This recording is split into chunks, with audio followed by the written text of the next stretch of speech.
Live post-game show. Holy smokes, what a day in college football. What a day up in Mile High Stadium. Um, Tonight, we are consuming and have been consuming Victory Scotch. Okay? Victory Scotch. Now, hang on. Okay? You notice one thing right off the bat. Okay? Plastic cup. Yeah, something is It's something is off with that. Now you're Something's moving, so up. I'll cut you a little slack. But I'm there's moving. also There are no ice in it, glasses. so that's a red flag for me. There is, but well, I went triple, and I had to have some ice, man. I had to splash that thing down and you know get it going this way. But I do want to tell folks right off the bat, okay, we're drinking Victory Scotch, but this is the first true meltdown show we have done after an Aggie football game.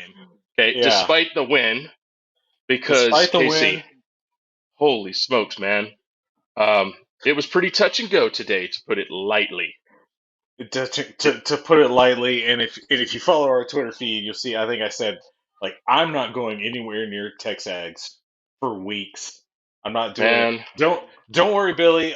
You'll still get my money. Okay, I'm just not gonna actually visit your website because you know holy it's crap. cesspool right now.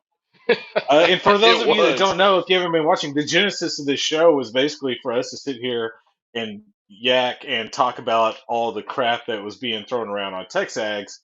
Uh, but our last show was, or first show was what? Was that Arkansas? Or no, Florida. It It may was have been Florida. Arkansas, but it was after the loss to Alabama last year, and so we are undefeated since then, but yeah, I'm certain there is a true meltdown happening on that website right now. And why Yeah, is that? there's got to be. Well, because the Aggies went up to Colorado, a place that has historically been extremely unkind to any sort of aspirations A&M has had of being a good football team. I've made a trip to Boulder. I still have memories of Corey Pullig going up to Boulder. I think the A&M football team was ranked fifth. It was back in, I think it was Third, 93rd by that third. game in Yeah, and 1995. Leland was the Yes, Heisman front Heisman runner. favorite. Yeah, Yep. and they spit the bit in Boulder. It's not a great place for A&M, and so we felt pretty confident going into this football game that we would win the game. And then some things got pretty nuts on the second drive of the night. The starting quarterback Haynes King goes out of the game. And look, A&M was not moving the ball with any sort of efficiency on those first two drives, but I think we'll get to that. Um, but when he left the game, things went to hell in a handbasket very, very quickly. Zach Calzada had a very rough go tonight. So yeah, we're all breathing a big sigh of relief. Let's start with Zach. I think we got to start there. Okay. Why did Zach Calzada struggle so much in this football game, and why do we need to be extremely concerned going forward? You're getting, I think, way out of my expertise there, except to say the guy didn't look ready. The moment looked a little big for him. The offensive line didn't do him any favors early. It wasn't bad. I saw a lot of that on Twitter. I disagree with that. It wasn't bad, but man, in that situation, that guy coming off the bench, you needed to be better to help him settle down. But the game looked way too fast for him. Like that was not a good spot for him to come in and take his first meaningful snaps. Yeah, so look, Fox gave us a ton of great looks tonight at what Zach Calzada was seeing and the way that he was reacting to what he was seeing. And the most concerning thing to me, past offensive line play, receivers, whatever, was you could very clearly track his eyes on almost all of these passing plays, and Zach Calzada very rarely ever came off of a single read. When he snapped that ball, he was tracking one player out in the progression, and he went to that guy almost every single time, and it didn't matter if that guy was open or if he was covered. And And that that was guy, probably, yeah, was the most yeah, and concerning that part of it guy, for me. Me too as well. And that guy you're talking about, you know, Chase Lane. Frankly, the guy on the team that probably gets the least amount of separation. Yeah, and look, Uh, get in there, get in there. Oh, we're oh, watching a beautiful thing in the background, and we will get to that. yeah, Trust we'll get us, to that. we're gonna get to that. It's a little Malik Hornsby action. Okay, Oh, Malik, yeah, you getting in my on it guy, tonight. my guy, Malik But look, Hornsby. so you mentioned Chase Lane, but it wasn't just Chase, and it wasn't just him targeting Chase Lane over the middle No, or forcing the football. Almost every play he was, he'd hone in on Wiedemeyer, and that ball was going to Wiedemeyer no matter what, or Chase Lane hmm or Anias. There was not movement in the progression, and it right. almost cost us the game. He made just enough plays down the stretch. We'll get to that. There were some moments later in the game where he started dumping the ball into the flat with tremendous impact, started moving the ball that way. And that actually leads me to the second most concerning part about Calzada tonight is actually the way Jimbo called the game when he came in. And there's a lot of controversy out on Twitter tonight, um, but I felt like Jimbo did him no favors. I thought those swing passes weren't really there in the play calling early, and we gave up on the run. I mean, there were so many possessions where we just flat out threw it every time, and even against six-man fronts. And I know Mm. Colorado has some big bodies up front, but dang it, man, in that kind of a game where your defense is playing like it is, you ought to be leaning on that run game. You ought to be trying to wear them down and give your quarterback a chance. And I was really frustrated by that. I was frustrated by it as well, and I'll get to that. I want to back up just a second because something we didn't get to in our Kent State review that I wanted to talk about is that it was pretty clear that Jimbo said, "You know what? Haynes is my guy. We need him to make plays if this season is going to be what we think it can be." And Yes, so we could have ground Kent State into dust if we wanted to. And he said, no, I'm going to keep putting Haynes in situations. I'm going to get him in a groove, and we're going to figure this out. And it's going to pay dividends down the road with Haynes. And I think that was fine against Kent State.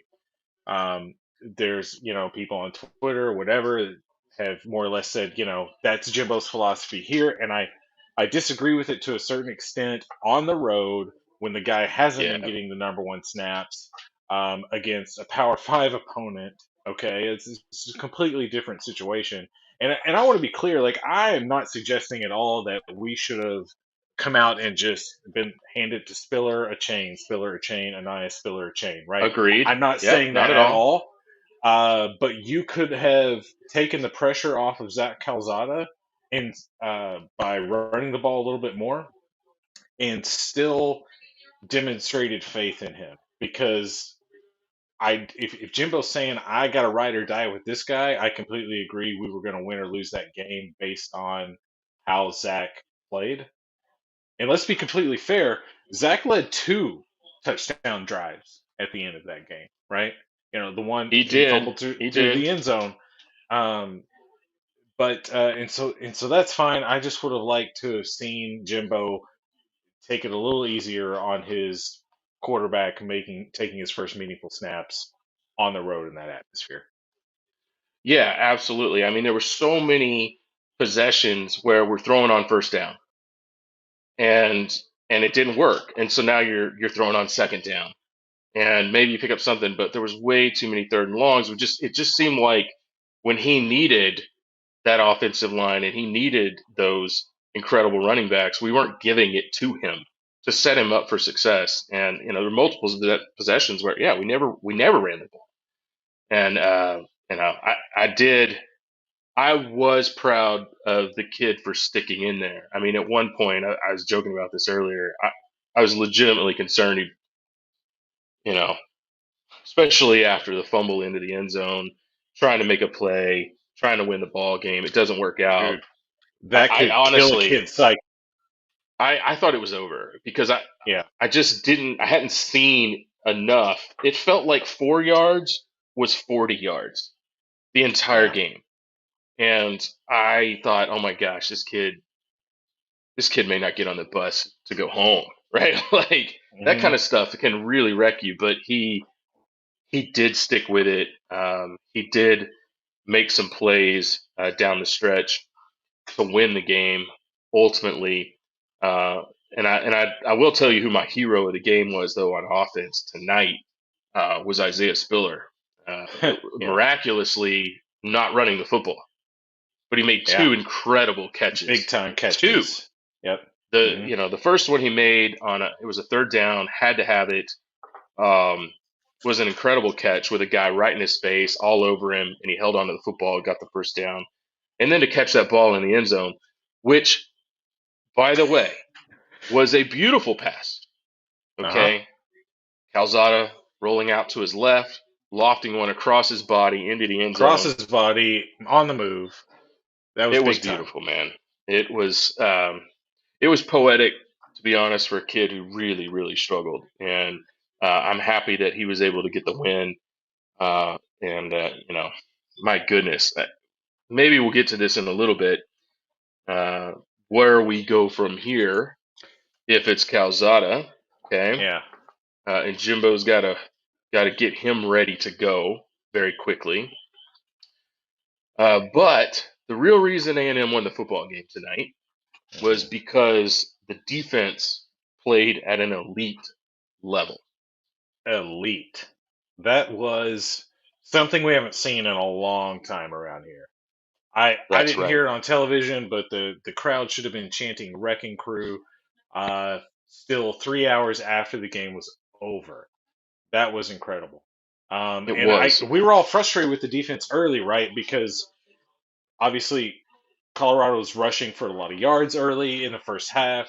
Um, I think there's a lot that goes into that. The offensive futility that was going on A&M side played a huge part in that. And then it was some young guys not staying disciplined. That was a big part of it as well, opening up run lanes. But you could tell when Calzada came in, there was a point where, you know, I think they realized, okay, we're going to have to step up in a big way. And they did. And by all reports, you know, they were more or less saying that to Zach on the sideline in the second half, saying, look, we've got you. Right. Just go get us a touchdown. That's all we need, Yeah. and we'll hold them. Right. And look, they gave up. And by the way, are we live on Twitter? Is that link out I there? sent out the link. Yeah, the link is on All right. Twitter. Just making So sure. Not that anybody's watching, but you know what? no, Hey, it's there, guys. We're enjoying ourselves. Come pile on. Would love to see yeah, some comments out there. Yeah, look, 130 yards they gave up in the first quarter. And things weren't looking great. It was interesting because they were getting penetration. The defensive line was getting some push, okay, and that was great. I felt like a lot of misdirection was happening behind the line of scrimmage. I thought the quarterback for Colorado did an amazing job, sort of hiding what his intent was on the handoffs. You could see guys reacting to that. They didn't quite know where the ball was, and we were giving up some yards. hmm What we saw as the game went on was that defensive line starting to completely overpower what Colorado was trying to do. And uh, the play of the game was the fourth down stop inside the 5 yard line. Huge play. Okay, it sort of changed the tone completely because Colorado actually got the ball back before the half again, hmm and they got stopped again. I think it was another if I remember right, it was another fourth down play, but they had back-to-back stops on our side of the field, kept Colorado out of the end zone, hmm and then picked that up in the second half and just wreaked havoc. Just wreaked havoc on them. yeah. And let's not forget also after that, but before the end of the half, the drive A&M had to go get 3 points that at the time we were very disappointed in, but proved to be the difference in the game. I thought for a defense that was clearly gassed, but was starting to kind of figure it out and had made a big stop, you needed to go put together a drive for this. Right. Or you Absolutely. may have broken their will if you don't do that. They have to go out there and do it again, it could be a completely different football game. It could have been, and I was real. So the defensive line set the tone early. They started generating momentum, and then you saw some really impressive linebacker play. Mm, The secondary started making plays, and one guy in particular, because my defensive MVP for this football game mm. was number 27, Antonio Johnson, Yeah, he was everywhere. everywhere, Yeah. playing a ton of nickel. Might even have been pure corner at some times. Sometimes. Um, he was fantastic. We've seen him flash. He flashed all Hmm. last year when he got action. Right, he'd show Yeah. up when he was on the field. He showed up Yep. and showed up last week. Okay, in limited action. Really played a fantastic football game, and I thought he set the tone for the secondary. So he was fantastic. Really, really impressive night for him. I agree. Let's also point out that I think we saw Jalen Jones one time on the screen, uh, Yes, which is kind of one more time than we saw him last week against Kent State. Because that dude is so solid and locks down his side so much. The only time you saw him today is when they were dumb enough to throw his direction, and he kind of should have had a pick six, but instead should have. easily knocked that ball down. Yeah, I think if he had that playback, he would have Yeah. scored a touchdown for sure. I mean, he had it dead to rights. Um, anyway, yeah, you're right. Jalen Jones, fantastic. There wasn't a whole lot going on the other side of the field away from him tonight either. That's two games in a row that the opponent has failed to pass for 100 yards. Okay, That is everybody, crazy. that's a Was crazy this stat. People, 1971 or 2021? listen. We talked about it last week. Kent State Yeah. is a yardage machine. Hmm. Today, 700 yards. Okay, they Yeah. picked up right where they were last year, and I know that they're playing VMI. 700 yards is an incredible number. And, Hmm. they did it in the air, they did it on the ground. For us to hold an opponent 2 weeks in a row under 100 is saying something. So, the defense was just awesome. And, you know, this is what's interesting to me, okay? Because here's what's going to happen uh, with the national narrative, right? And I Right. just tweeted this out. Go find us at Meltdown Ags. You look at a team like Notre Dame. Notre Dame at home today against Toledo. All right. They won by 32-29. Okay. At home with their starting quarterback. All right. But nationally, the way people perceive that is going to be radically different than A&M going on the road, winning a nasty game defensively, nasty, just overwhelming with their defense, with their backup quarterback completely shaky, but they managed to get it done. And the perception will be radically different. And I think it will. You'll see it in the way the voters react and all of that. And look, we don't have to worry about that. I'm just saying people should not be too upset about this football game because you know at least not Well, tonight. at least not tonight. I think there are genuine concerns going forward. Nothing is definitive, but it sounds like Haynes might be done for the year. And if that's the case, Calzada's got a lot of growing up to do in the next couple of weeks. Yep. Um, to people's point saying, hey, Jimbo had to have faith in his guy and get him ready. He it did seem like he was starting to figure things out or at least settle down. And so, we've got what should be a fairly Yeah. easy opponent coming in next week. Hopefully, you can do that.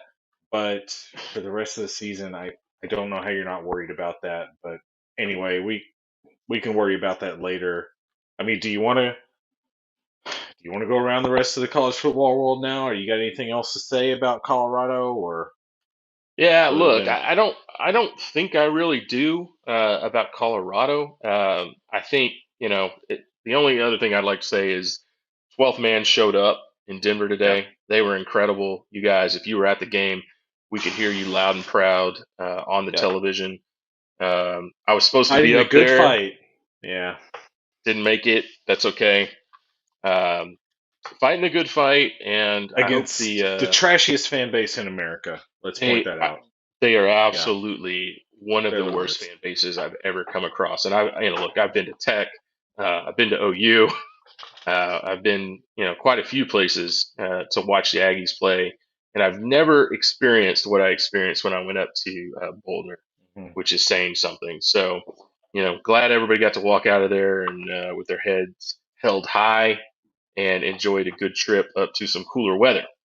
So, let's pivot. Let's talk about college football. Where do you want to start in the college football world today? Well, let's start by saying what I said last week is that in week one, quarterbacks making their first start. Um, let's not overreact too much. Uh, we spend way too much time giving teams credit for what happened last year, and A&M's benefiting from that. Let's be honest, but still, last week we thought Miami was awesome. They're struggling against App State right now, or we didn't think. I'm sorry, we didn't think Miami was awesome, but Alabama got a ton of credit for beating Miami the way they did, and now Miami's looking pedestrian against App State. Um, we said that there was major concerns at Iowa State, and they didn't look very good today against Iowa. Um, I don't know. Where should So we go look, right now? I don't want to get too far ahead of let's talk about Iowa State. I've got some opinions there because I felt like Iowa State was going to get pummeled last week after their narrow victory, and they did. They dropped quite significantly. I think 4 spots in one poll at least. I thought OU deserved the same treatment or worse. We'll see what happens to A&M in the polls because, like I said, perception is going to be very interesting. yeah, But I was not impressed last week with Iowa State. Strangely enough, I I thought they actually played okay today against Iowa. The final score, Iowa won, and yeah, they won that game, and they won it their way, and they deserved to win. They were the better football team. But that was a real grinded out physical yeah. football game, I see where and you're going. They look very I was salty impressed. I defensively. was just impressed with Iowa State, more impressed this week than I was last week. Okay, And you know fair what? They enough. will. And look, in the league they play in, they're going to be tough. So, we'll Sure, see how they bounce back. And Iowa's going to get a bump up in the polls. sure. And if Iowa State goes off and, wins 6 or 7 in a row, that loss isn't going to look too bad for them, to be honest. Well, I think where I was going is that Notre Dame came out last week replacing a quarterback, got a ton of credit for barely scraping by a Florida State team that started most of the game with apparently their best quarterback on the bench, um, but hasn't been very good. It hasn't really given us any reason to think they're good yet, except they beat the supposed top 15 team or whatever, or looked good, right? For some reason, some teams get the benefit of that we don't. They looked good in losing to um, Notre Dame last week, and now Notre Dame needing a touchdown inside of 2 minutes to beat Toledo Right. at home today. Yes. Yeah. At full So strength. at full strength. Yeah. So, yeah, whatever. Still, just let's go figure this out. The other big game of the day started out the day. We Uh-huh. mentioned it earlier. Ohio State at the Big House, and Oregon comes all the way across the country, plays the early kickoff. Okay, really early for them. By the way, that's a breakfast game. That ain't even brunch. That's straight up breakfast for them, and they pull off the upset. They I don't know if they looked great, but I had huge concerns with Ohio State after that first week because I didn't see a whole lot out of their quarterback that I thought was elite. Again, first game, new quarterback, right? Yeah. Just like A&M, and against Minnesota on the road didn't look great. They got the win. I didn't see elite quarterback play, and and we saw it again today. There was way too Mhm. many mistakes, just bad passes, and Oregon got the win, and they will skyrocket up the rankings off of Yeah, that win. as And well look, they should. I think so. They struggled against Fresno State, but they got it done today in week two, and they'll be the beneficiary of that for sure. What else did you see out there that you thought was interesting or noteworthy looking across college football? I don't know. You want to go to the other team that got a little run off of their supposed top 25 win last week with their Uh, freshman quarterback? Do you want to go there? oh man, are you are you talking about Texas? Maybe I am talking about Texas. Texas, the Longhorns. That this was their first SEC game was tonight Yep. up in Fayetteville, Hmm. and Yeah. we enjoyed I this don't one, didn't know. we? Oh man, we enjoyed it so It was. I saw so much. multiple tweets out there that this game for Aggie fans, Woo! especially, was borderline erotic. To quote, Borderline. There was nothing borderline about that one. In fact, I had that text ready to go to my buddy, my uh, buddy Sean. I doubt he listens, but I've got to tell him. Um, wow. so So, I folks, gotta. He's I'm an not breaking Arkansas news here. grad anyway. I'm not breaking news No, here, but the Longhorns went up to Fayetteville tonight and they walked into a hornet's nest. And I tried to warn, I don't have a lot of Longhorn friends, try to keep that not list pretty either. short. Okay. I tried to warn them. I said, listen, here's the deal. Okay. They hate you. They hate you so much. All right. Because they remember, just like everybody else that knows you, they hate you. All right. And there's a lot of pent up hate going on here. You're walking into Bedlam. They want to beat you so bad. And the rebuttal was, oh well, I kind of figured A&M would simmer all that down. I'm like, no, no, no, no, no, no. We're just a proxy. We're just a proxy for the hate and the angst that they feel for you. And the A&M Arkansas rivalry is not a rivalry because we haven't lost to them yet. Okay, they don't No, even really show up to that game anymore in Dallas. They don't want to make that 6 hour drive down to Jerry World. Okay, they're gonna so be there this year. I can tell you that. but but Arkansas looked at this year's schedule and said, "Whoa, oh now those guys right there. Okay, we haven't been able to beat A&M, but we can take these guys back behind the barn." And boy, did they tonight, big time. Mm. Over 300 yards rushing. I think they got. I got to look this up. I bet they got close to 350. I bet they did. 40 points. 40 points to Arkansas. And boy, were the Horn fans chirping while we were Oh struggling on the road. yes, They, like all Horn fans do, walked into Fayetteville with a big old sack of delusion um, about their program. I saw a lot of Twitter reaction from like journalists, right? Just kind of being like, man, what's going on with Texas? Someone explain to me why they're getting whipped in the trenches so badly. It doesn't make any sense. To which I said, I don't know. It's almost like everything that you hear about that program is like a total lie. It's like just complete and utter bullshit. complete. But whatever. And yeah, they Yeah, don't have the horses in the trenches. They're not acquiring them and recruiting right now. And they went the up and they transfer played the portal. worst team in the SEC West. Look, we shouldn't go No, I too don't too think deep so. on I don't think Arkansas so. because yeah, No, I do. Yeah, I think that's fair. That's not accurate. Not accurate. well, it's like I told the lone horn that I interact with, which is different from the one you were talking about earlier. That Arkansas is dangerous. You should be way more worried about Arkansas than Louisiana. They laughed at Yes. me for that.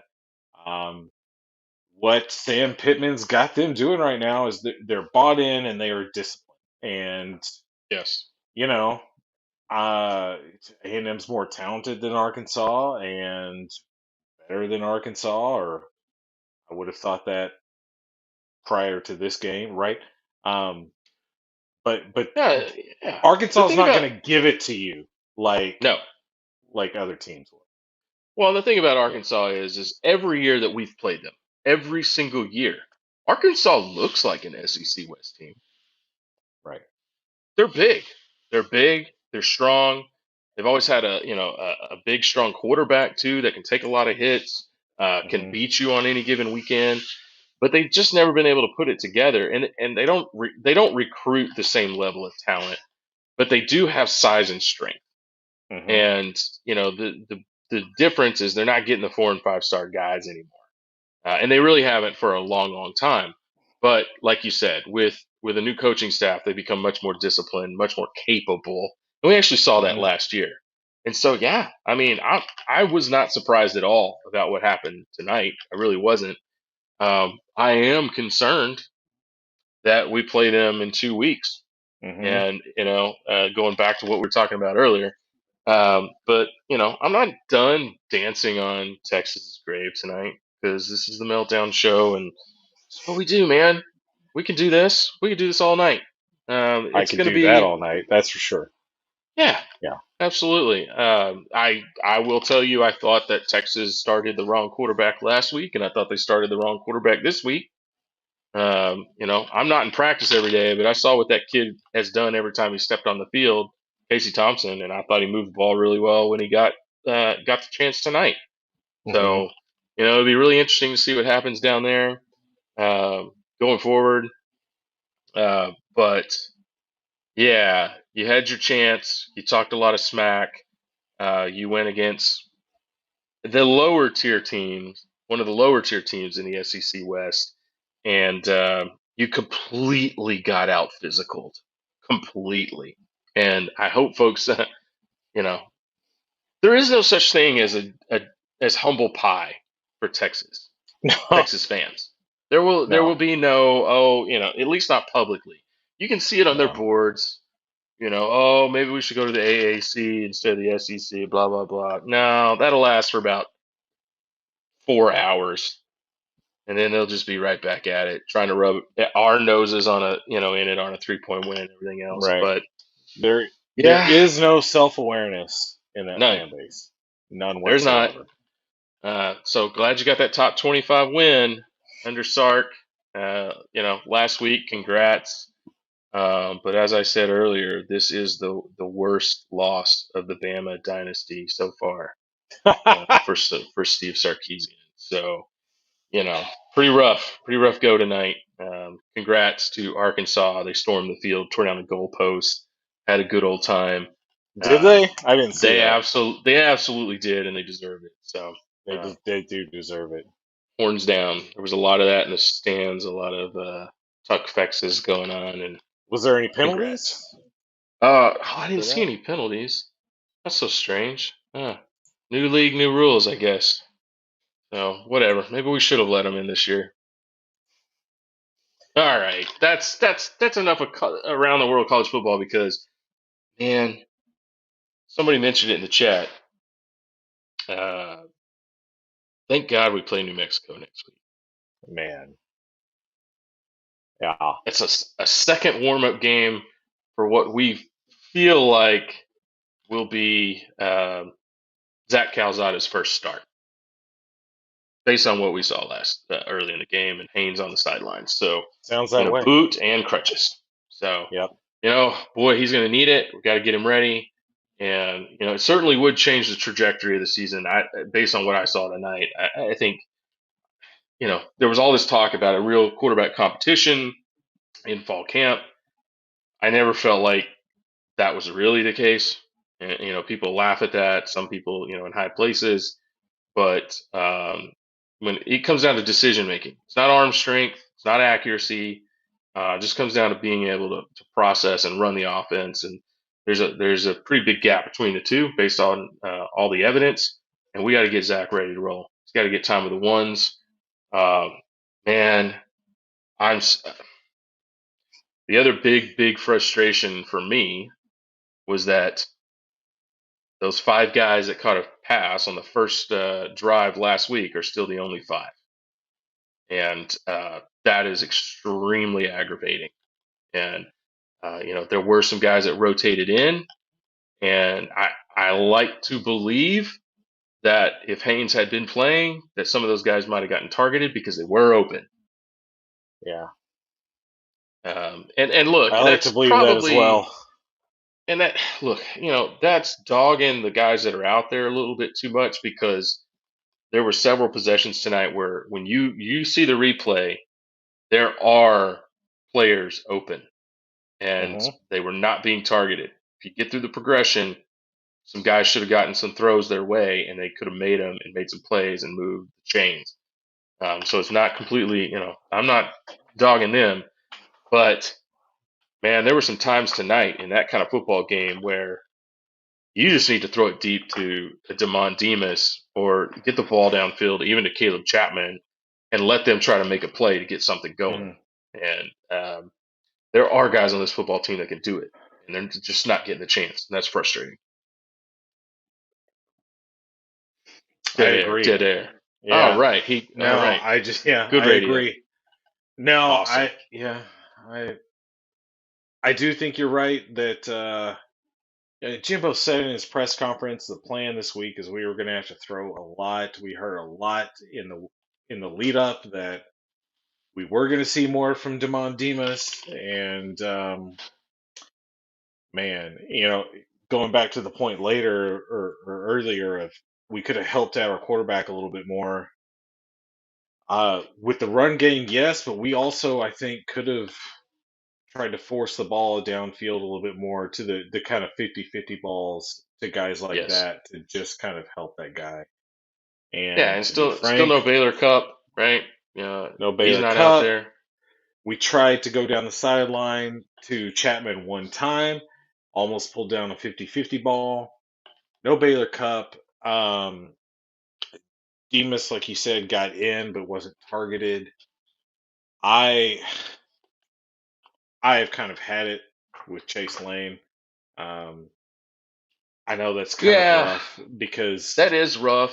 He's not creating the separate. He didn't create it today. They were no, extremely physical with him yeah, in the middle of the field, and yeah, I could argue that there were several times a cornerback draped on a guy like that gets a flag, but why are we throwing the hmm, football there?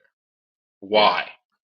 And he's known for making really tough catches, and I do think that's why he's out there. And Jimbo specifically called out Chase Lane last week as having a fantastic football game, hmm, doing things that we don't see or we don't notice. I guess I have to trust him there, but yeah. it was He today did was make not some his tough day to shine. catches today. He He made did. tough catches today. He just has to When make tough catches all the time. yeah, because he was blanketed the entire day. Um, Right. and maybe we're not helping him out with play calling. Maybe we're not. Maybe the variety of routes that he's running is not there, and so they are sitting on the slant. Maybe that has to do with Calzada and not the play calling. I don't know, but it was frustrating to watch. I even think was it you said at one point like if he's gonna lock into him and force the ball to him like that when he is blanketed, then maybe we should just take him off the field and take that Yeah, option away from Zach because he that can't was seem to tough to come off of watch. it. Yeah, Yeah. yeah, and then I mean, there's some other examples. I love Anais. I don't think he belongs on punt return, and he Mm. had the big mistake last week. No mistakes in the punt return game this week, but doesn't he's not he doesn't have the speed necessary to do anything other than catch that ball and get 10, 15 yards. I was pretty disappointed there. I would love to see a Yo Keith Brown back there. Would love to Right. see that. And Jimbo,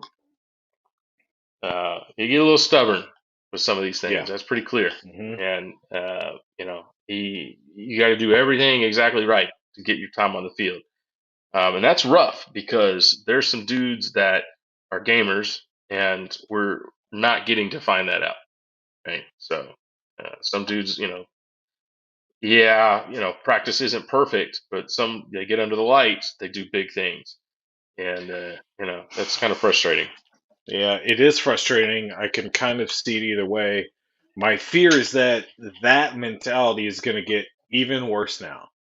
Yeah, as we go forward, like we're going to be trying to protect this guy at quarterback so much that we won't trust anyone that might make a mistake. Yep. I don't Yeah. know.